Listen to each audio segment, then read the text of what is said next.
Challenge yourself to become a better photographer in just 30 days. Challenge number 10. Now, challenge number 10 is a golden opportunity because it is focused on golden hour. What is golden hour? Normally, it will run from about sunrise till the next hour, for about an hour after sunrise. And then again, you'll get the opportunity to shoot golden hour from about an hour before sunset until the sun actually sets. Now, you can kind of get away with a little bit of more, depending on the time of the year. You might get a little more than an hour. Sometimes you can get as much as 2 hours, depending on where you're at. But the point of golden hour is to use the light to your benefit. Don't just go and take a sunrise or sunset. Now, that's actually going to be a different challenge as we move forward.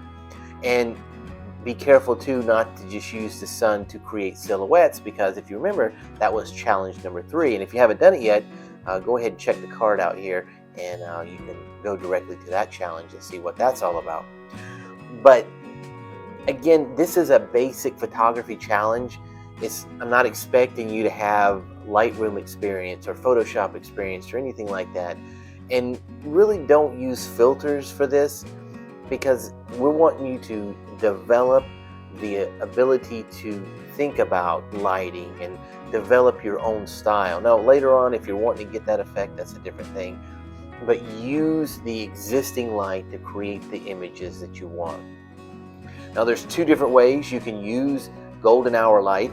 Because it is a bit softer, it's not harsh. You can have it where the sun is behind the individual. Again, don't want to make a silhouette, but it will produce enough light that it may illuminate your subject's face, or the way that it lands on a subject is just enough light. I know, for example, like when I was younger, here in the South, you get like really humid nights, and in the morning you wake up, there's dew on the ground.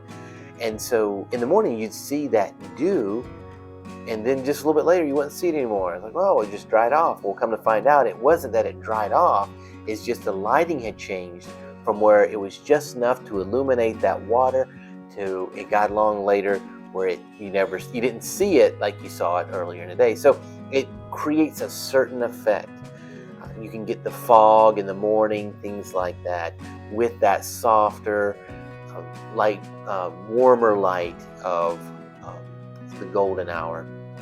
Now, on the other hand, if you have the sun facing your subject, or basically it's behind you, it gives that nice warm glow to a person's face, and you can kind of create shadows on one side and things like that. So you can use golden hour to your advantage to create more of a feeling rather than just capturing the moment.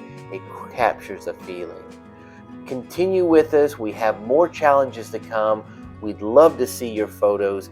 Tag us with Phototropics30, and we'd love to share them when we get them. Continue picking up your camera, carrying it with you, and following our 30-day photo challenge to become a better photographer.